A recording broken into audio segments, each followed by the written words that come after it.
Қайырлы күн, қыздар. Біз бүгін кишларен бәлішін дайындаймыз. Ол бізде француз бәліші болып есептелінеді. Бізге бұған үгілмелі қамыр қажет. Үгілмелі қамырға қажетті заттардың барлығын бір үлеске есептеп астына жазып қойдым. Менде мұнда 5 үлеске дайындалады. Тұз қосамыз. Одан кейін сары майымызды, салқындатылған сары майды үккіштен өткіземіз.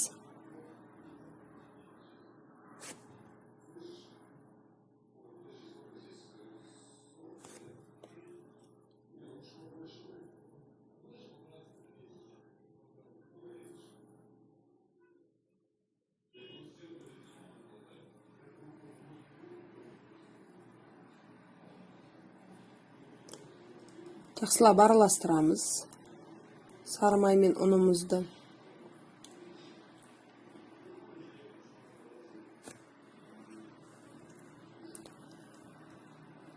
Содан кейін бір жұмыртқа қосамыз.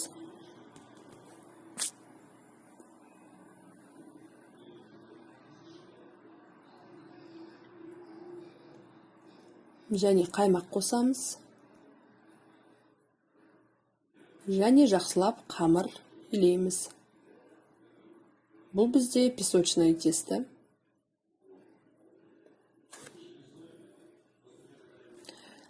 Және илеп болғаннан кейін тоңазытқышқа 1 сағатқа қойып қоямыз. Енді біз начинкасын дайындауымыз керек. Мұнда начинкаға сендер балық алуларыңа болады, қақталған тауық етін, сиыр етін, менде қақталған шұжық, колбаса яғни.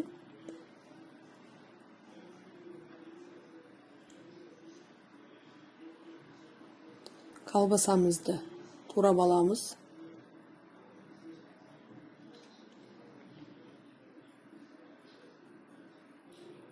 Начинкасын өздерінің қалауларының бойынша дайындауға болады.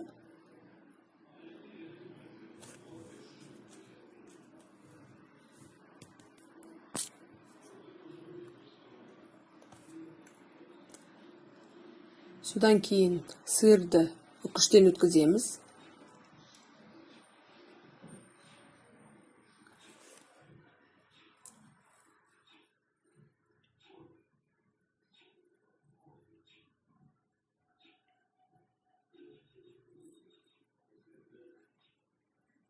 Жақсылап өткіздік үккіштен.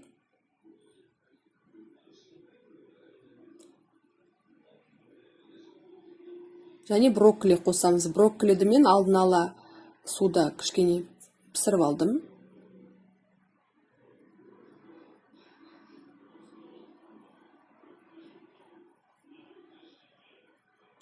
Брокколидің орнына саңырауқұлақ қосуларыңа болады, алдын ала қуырылған.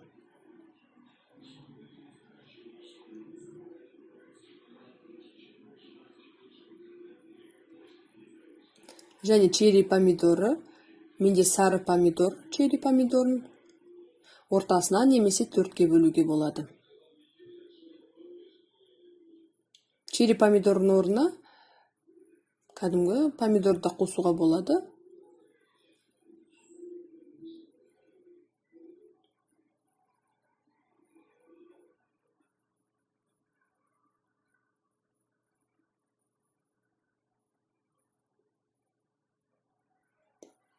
Және укроп, немесе зеленый лук,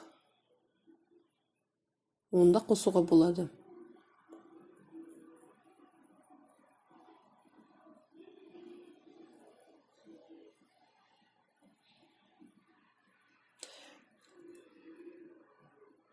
Енді біз үстінен құятын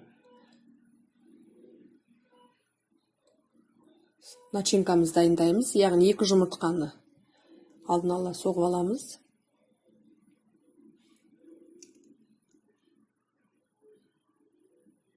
Қаймақ қосамыз.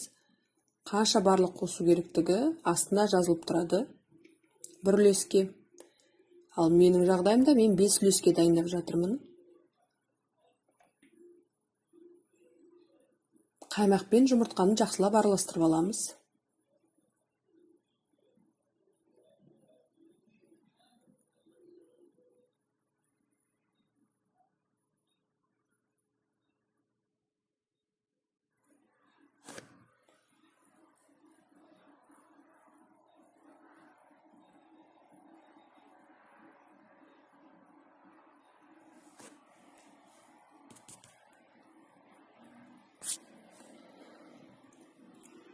қамырды алдық. Мен тең 5 бөлікке бөлдім әрқайсысын жеке.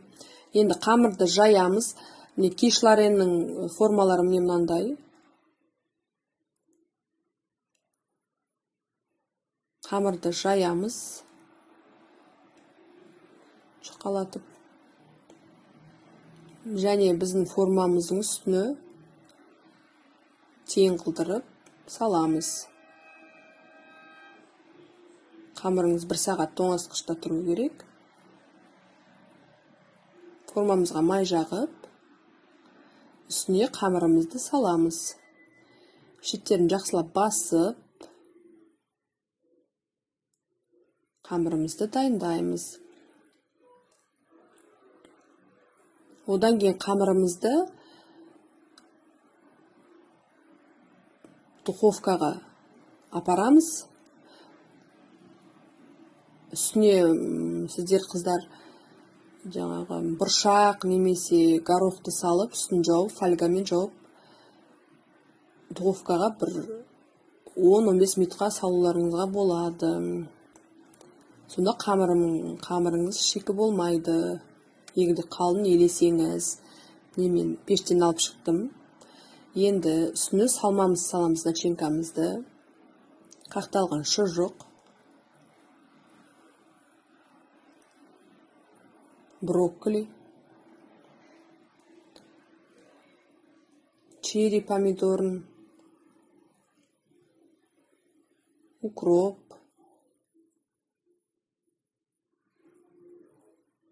барлығын үстіне дайындаймыз да, үстінен жұмыртқамен қаймақтан араластырған қоспамызды үстінен құямыз.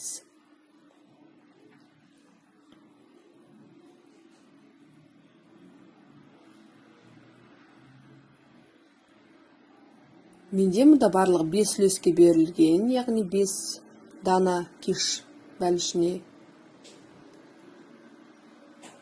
Ал мен сендерге бір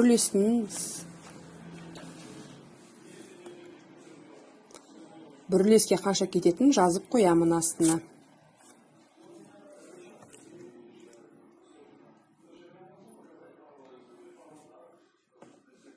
Үстіне жақсылап құйдық. Содан кейін пешімізге 20-25 минутқа апарамыз. Мұнда әркімнің пешіне байланысты, қыздар.